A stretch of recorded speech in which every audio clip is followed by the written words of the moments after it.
เอาไปเลยมาเปิดภาพตอนแรงๆพี่น้องอยู่บ้านบ่าวตูนบ้านห้วยดำไม้เมืองท่าแตงแขวงเสกองพี่น้องเนาะนี่ป้าจ้ะเด็กหน่อยก็ไปออกกำลังกายพี่น้องเพื่อนคิดฮอดสมัยตอนนั้นเด้บ่าวตูนก็ทุกมื้อแบบนี้จนบ่วนเวียกวนงานได้ไม่แต่แบบแรงมากแล้วก็ไปออกกำลังกายเลยพี่น้องบ่สนคือตะเวนตกดินนี่มันจะไปแล้วน่าจะกลับแล้วนะตะเวียกแต่งานสมัยนั้นโอ้ยเนาะแบบคือความสุขกันนะเงินใส่บ่มีบ่เป็นหยังขอแต่แบบได้เฮ็ดตามที่ตัวเองได้เฮ็ดพี่น้อง มื้อนี้ก็มาอัปเดตเบิ่งตอนแรงพี่น้องเลยมาอัปเดตเบิ่งตอนแรงทางทีมซึ่งงานสร้างเพิ่นเฮ็ดสำเร็จบ่มื้อนี้เพิ่นก่อสำเร็จบ่พี่น้องเนาะจ้ากราบทักทายสบายดีเด้อสบายดีพ่อแม่พี่น้องหมดสุขสุคนก็ยินดีต้อนรับซ่องอาตูนชาแนลเส้นเก่าเส้นเคยพี่น้องเนาะบ่ว่าอยู่ภายในและต่างประเทศก็ยินดีต้อนรับพี่น้องไปหาทางโอ้ยบ่ตูนมาแต่พุ่นพี่น้องพอดีเจอเกิดอุบัติเหตุหั่นพี่น้องเนาะพอดีเมื่อวานนี้บ่ตูนก็ได้สัญญากับสร้างแดงเพิ่นเป็นสัญญาแบบมื้อนี้แหละทางสร้างแดงเพิ่นสิกินหยังพี่น้องจบสิเลิกแล้วบ่ไอ้แดงเลิกแล้วบ่จบแล้วเรียบร้อยแต่ว่ามื้ออื่นนี่มันเทคานเลยมันน่าจะยังอยู่ทางนี้ไอ้แดงยังบ่ทันได้ใส่ประมาณนี้พี่น้องสบายดีเด้อบัดครูทุกคน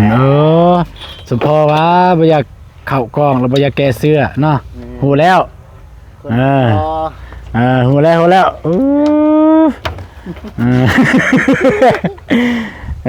เข้าพันไม่เข้า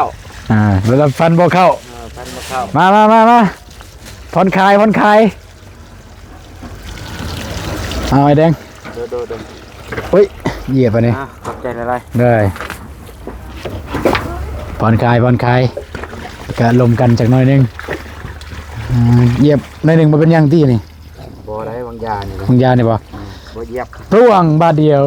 ลมเสียเลยไอ้ตุ้ยตัวให้เหยียบกูตัวนั้นว่าเหยียบมื้ออื่นใช้รถจกมาเกาะจากบ้านนึงมื้ออื่นมื้อกะสั่งหมดแล้วพอดีมาซะมื้อนี้มาแต่ตะแตงเห็นผู้เฒ่าถึงรถต่ำรถตกจนไปฆ่าใส่มาลายเลยรถแบนต่ำคนทางใดเนาะคนมันโกงมาแต่สวน2 เฒ่า 2 คนบ่ฮู้ว่าผู้ใดแต่ก็ซอยไปก่อนแล้วจึงฮู้น้ำลังตกต่ำรถแบนต่ำรถตกรถคนดินนี่เนาะรถดำบ่ก็สามารถรถดินนั่นแหละรถเพิ่นคนอันนั้นมันต้นเพิ่นคนรอดบ่ตายบ่ฮะรอดบ่ตายบ่รอดแค่แน่รอดขนาดว่ารถบุ้มเลยได้รถเด้ขนาดรถตกกันไปคาใส่บ่ได้ทำมาของดีของเขาเนาะเพิ่นมีของดีบ่จักเว้ยสมพอเพิ่นขอเบอร์นำน้องว่าลูกเอ้ยฝากเบอร์ลูกกับน้ำพ่อเด้อเพื่อว่าพ่อมีหยังสิซอยเพิ่นว่าโอ้แต่ว่าอันนี้ก็บ่ได้ยุตินะแบบซอยแล้วก็ซอยเลยแล้วเลยนะบ่ได้ว่าอยากสิยุติอีหยังนะเราเป็นหายุกหายาได้เป็นปัวจังว่าบางทีเฮาสุกเซินเฮาฮู้จักแล้วก็ดีน้องบ่ถามเลยมีอยู่เบอร์นี่น้องเก็บไว้แต่ว่าน้องบ่ได้โทรหาเพิ่นว่าลูกเอ้ยลูกมือเฮือนนะลูกโทรใส่แล้วเด้อว่าอันนี้เป็นเบอร์ของลูกเพิ่นว่าเพราะว่าลูกเพราะว่าน้องไปส่งไปห้องหมอแล้วก็เสียค่ายาให้เพิ่นเลยถามเพิ่นว่ามีเงินติดตัวบ่มีเลยเพิ่นว่าเสียค่ายาให้แพทย์ให้หมอเลยเพิ่นเอาเบอร์เพราะว่าเพิ่นว่าเพื่อมีหยังก็สิได้ซอยเพิ่นว่าเพื่อมีหยังให้ซอยสิได้ซอยนะเพิ่นว่ามีตู้เย็นบ่อยู่เฮือนตู้เย็นบ่มีเด้แต่เฮ็ดน้องบองแล้วมีตู้เย็นกันไปน้องบองคันมีแล้วไปปะอีพ่นพออายสิเมื่อตอนแรง เมื่อบ่ตอนแรง แม่นมื้ออื่นสิมาตำสมกินอยู่นี่ โอ้ไปไว้ ก็ได้นะมีหมูตัวตั้มเลยกันเขาเลยก็ได้เอง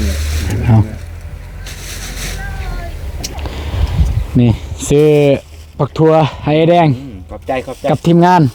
ของมักเลยนี่ อืม ตำสม มีมักทั่วกับปลาแดกแล้วก็มักนาวมักเล่นผักเทียมครบสุดเลยนะตำส้มกับได้เลย เนาะ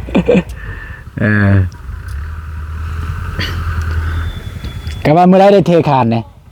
มื้ออื่นก็ได้เทแล้ว มื้อได้เททางหลังกับทางข้างนี่เนาะ แม่น เพราะว่าทางนี้เนี่ยไอ้แดงเพิ่นยังบ่ทันได้ใส่ปูนพี่น้องนี่แถวห้องนี่เอาสื่อเนาะจัดเลยสื่อต่างกันเลยสร้างกับคนบ่แม่นสร้างเฮ็ดต่างได้ อีหลีสิว่าฟื้นเด้อคนบ้านนอกเนี่ยเพิ่นก็เฮ็ดเป็นคือกัน เป็นในแบบฉบับของเพิ่นความหมายคือตัวอย่างว่าโอเคกดสำเร็จสำนึงโอเคได้แล้วปะเลยส่วนว่าก่อนเนาะมันลุบมันเนินบนเนินนึงโอเคเอาได้แล้วสำนั้นแต่ว่ามันต่างจากสร้างอาจจะเพราะว่าปานนามตัวเองว่าสร้างแล้วเนาะเฮ้ยสร้างต้องเฮ็ดสุดความสามารถเด้จะงามหรือขี้ร้ายก็ต้องสุดความสามารถเด้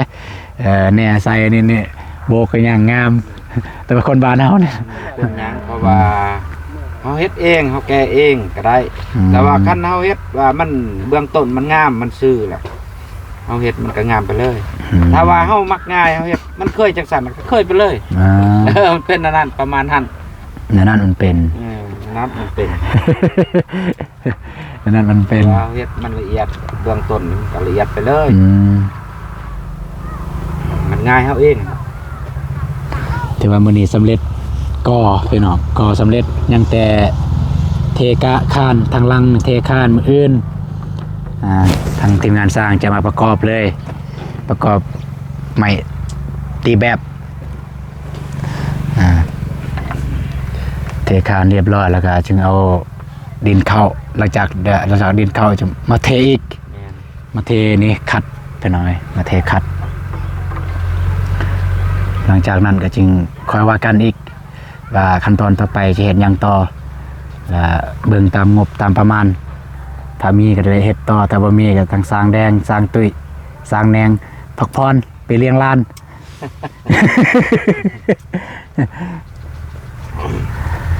ว่าหยอก บ่ยอกก็ถึกแล้วมัก10ปรับมัก10แล้ว ไอ้แดงอาจจะไปเลี้ยงลานแต่ว่าผู้นี้บ่ฮู้ อย่างแม่แม่ บ่ฮู้ว่าจะไปเลี้ยงลานหรือบ่คนมีรายเวียกรายงานนะนี่นะแล้วอยู่นี่ต้องไปไสคิดว่านะสมมุติว่าหยุดงานอยู่นี่สิไปทางใดต่อไอ้แดงไอ้ตุ้ย กันได้ฮู้ไปบ้านแซน มันแซนบ่รับงานด้วยกันบ่ยัน ยังไม่ทันไหนครับ ยังบ่ทันได้หับปากแต่ว่าเจ้าของเฮือนให้เฮ็ด อ๋อ เจ้าโตเลย จองแล้ว มันจองแล้วโอ้ย่านเด้ย่านทางนั้นนี่เฮ็ดแล้วเลยแล้วทางนี้ที่สิข้างบัดนี้ มีเวียกอยู่นี่ก็เฮ็ดอยู่นี่ก่อน อ๋อ ถ้าเขาเวียกงานเขาบ่ทันได้ซื้อได้ปูนยังนี่ บ่ได้ดนได้ปูน ฮะ บ่ได้ดนได้ซื้อปูนแล้ว เขาบ่ทันได้ซื้อปูนนะว่า ความหมายคือบ่ทันได้ซื้อนะ สร้างซื้อ ความหมายบ่ทันได้ซื้อปูนสามารถ ซื้อโลด สร้างซื้อแล้วมันสร้างมันก็มี อืม ทันได้ซื้อจะให้คาถา อยู่รอไปเลยไปปะอยู่หันก่อน คาถาได้คาถาบ่ได้จากผู้ใหม่บ่10คาถา20คาถา เพิ่นว่าว่า ที่น่ะ เพิ่นว่าว่า แม่น เ เคยเห็นได้ไปเฮ็ดอยู่หั่นเด้ เขาเห็นมือ4เขาเห็นมือ4เลย นึกก้อยก็ซาวแหละ ตาประตูนไป ฮะ เบิ่งแม่อยู่ผมละ เบิ่งยังก็ เบิ่งเฮ็ดเทือนนี่นะ บ้านแซนนี่มีบ่กับผางปล่อย นี่เห็นแหละ บ้านแซนผู้น้องไปแหละแต่ว่าคุมสื่อเลยบ้านแซนเกาฮูผู้นี่น้องอายเลยไปทางนั้นน้องอายเพื่อนมันเต้นลำบักใหญ่ ไอ้เฮือน รู้สึกอายเลยแบบเฮาเสนอตัวว่าเฮาสิไปหาซอยเพิ่นบัดผู้ซอยกับผู้ที่เฮาสิไปซอยป้าเถอะ มันคนละอย่างเลยเขาพัดรวย แต่ว่าก็บ่ฮู้ว่ามีหรือบ่แต่ว่าตามที่เฮาไปตามทางอันนั้นแล้วก็เบิ่งมันก็ได้เฮือนใหญ่ก็ยังบ่ได้ถามคนพื้นที่เลยว่าพ่อบ้านเฮาบ่ได้ถาม เลยหนักเลยมันสิอันนั้นเพราะว่าเขาซอยกันทาง หนึ่งในแบบนั้นซองในบ้านเศรษฐกิจนะสิว่ารวมแล้วนะมันมีสวนเด้ มีแต่ส่วนมันต้น แม่นบ้านเขตนั้นมีสวนมันต้นแล้วก็มีกาแฟก้างนะโอ้ความมากบ่อยากเว้าจนแบบกกมันโยดฮอดดินพุ่น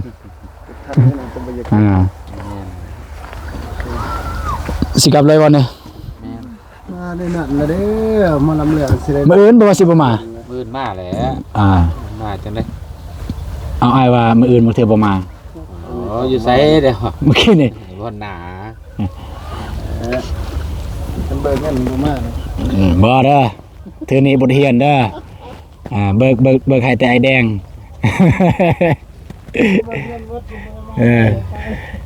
จะน้อยว่าค่าลูกมันอีกปลูกมันอีกจะน้อย อยากไอ้ตุ้ย จ้างเขาเท่าไหร่ให้ ฮะก็บ่ได้เอิ้นว่าจ้างนะก็ซอยกันนะ ในซอยเท่าไหร่ ก็ซอยๆนะทางสร้างเพิ่นก็ซอยเฮาก็หาเพิ่น ปลายล้าน17 17 ล้าน ห้องน้ำมันคิดตังค์ไว้ใช่ ห้องน้ำอยู่นี่เลยห้องน้ นั่นแหละ ำโดยเจอกันมื้ออื่นไอ้ โอเค เจอกันมื้ออื่น เอ้ย คิดเราตกไปนำกันเลยบ่ งานอื่นนี่เขาตกมากอ่ะ ดีแล้วเป็นตกคันบ่มีนี่ตัวนี้ติมันสิยากขี่รถจักรมันก็เปลือง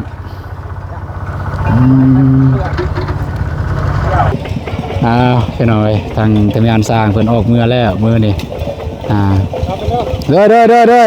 ดินทางปลอดภัยมื้ออื่นเจอกัน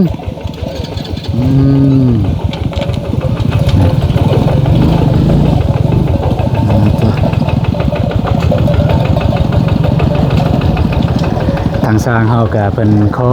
อยเฮ็ดพี่น้องเอ้ยกูไม่ได้ที่ตอบติ ทางทีมงานสร้างเพิ่นออกเมื่อแล้วพี่น้องพอดีหมู่มาลินนำหมู่ก็คือรุ่นน้องพี่น้องหมู่รุ่นน้องนี่เพิ่นเฮียนอยู่สเวียดนามสบายดีเด้อ สบายดี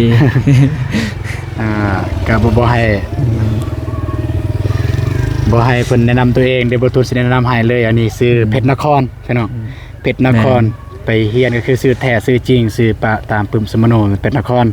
แล้วก็ชื่อลิ้นที่บ่ตูนมักเอิ้นเป็นชื่อจอกกินนาดมันเลยพี่น้องเอ้ยเกินว่าเป็นเด็กน้อยผู้หนึงแต่กี้แบบว่าตั้งใจตั้งใจเฮียนผู้นี้ได้ตามที่บ่ตูนฮู้คันบ่ได้บ่ถูกเดี๋ยวเพิ่นสิเว้าเติมสมัยเฮียนม.ตอนน้องเพิ่นเฮียนม.4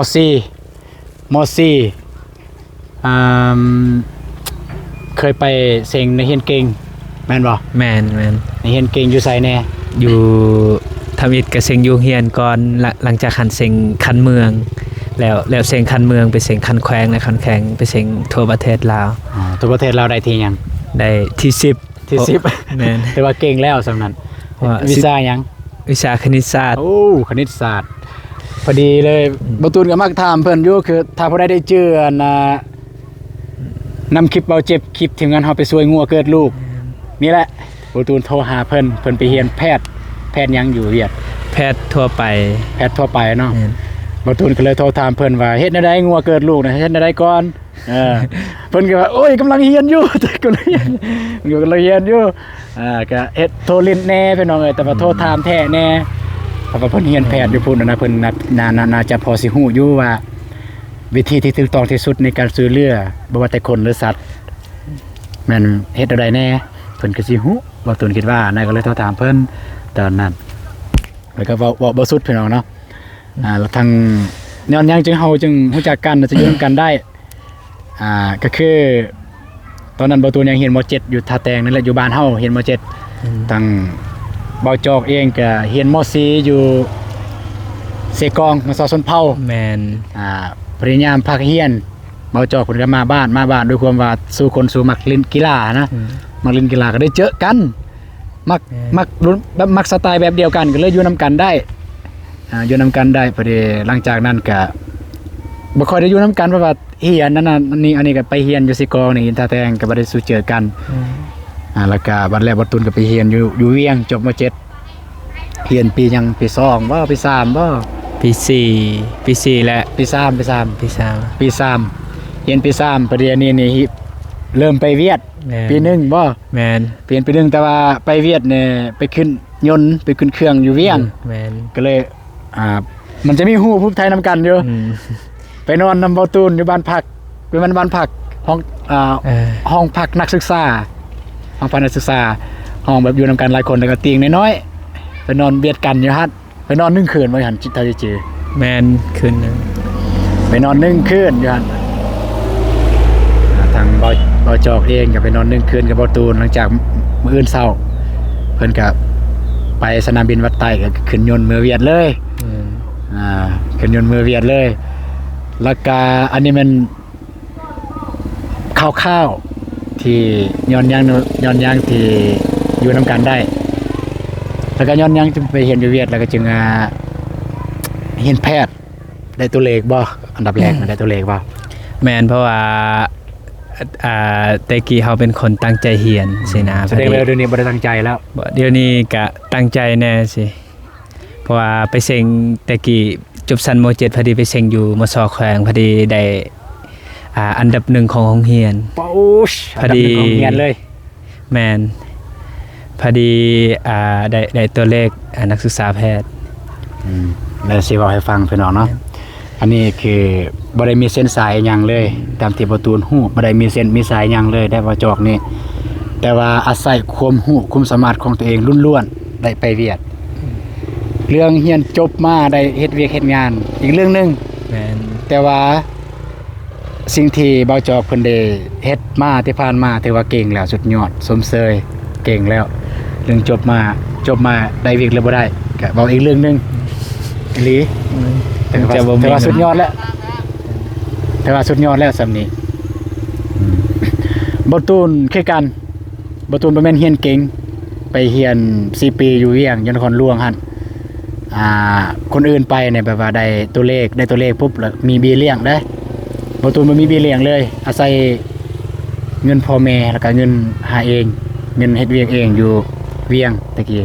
เฮ็ดเวียกเองแล้วก็เรียนไปนำเฮ็ดเวียกไปนำเลยเป็นกรรมการแต่บ้านบ่ไปเป็นรปภโบกรถบ่ยามบุญยามศีลคือบุญถาดหลวงเนี่ยไปเป็นพนักงานเสิร์ฟบ่วันเสาร์วันอาทิตย์จังซี่นะไปเบิดนะย้อนไปเบิดก็มีพ่อแม่แน่พ่อแม่แหละโดยเฉพาะปีแรกๆเนี่ยพ่อแม่ซัพพอร์ตหลายเบิดประมาณ20กว่าล้านแต่ว่าตอนนั้นหลายสุดเลยหลายแฮงเลยบ่ตุนท่อเลยเป้าเบิดเงินปีนี้20กว่าล้านคือหลายแท้ท่อเลยแบบแต่ว่าดีแบบกำลังใจจากไอ้น้องครอบครัวพ่อแม่แบบไอ้น้องอันนั้นโดยเฉพาะไอ้ของบ่ตูนนี่เพิ่นบ่ได้ให้ออกเด้เพิ่นว่าเรียนรถเพิ่นว่าบ่มีเงินก็ยากระเทือนได้เรียนรถก็จังใดก็มันขึ้นกับความเป็นสอบของอ้ายอันแหละน้องสิเฮ็ดได้ก็เรียนให้จบบ่ได้เฮ็ดเวียกก็สบายดีมา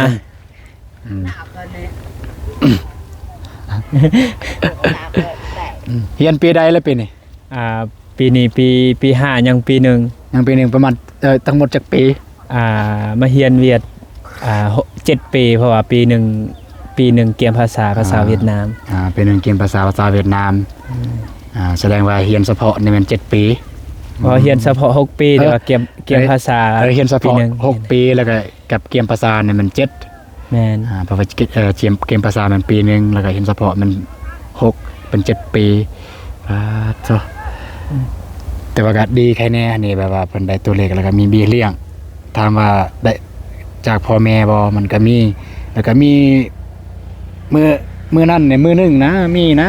บ่ตุนได้ยินว่าได้ฮู้ข่าวๆว่าทางบ้านบ่มีเงินใช้จนเพิ่นเอาเงินแต่หันส่งมาให้พ่อแม่แม่นบ่แล้วข่าวลือแม่นเทื่อนึงซื้อมีแต่ล้านนึงแม่ซื้อแม่ทั้งที่ตัวเองเรียนอยู่พุ่นแต่พ่อแม่บ่มีเงินใช้อยู่บ้านโอนให้เลยแม่นแล้วก็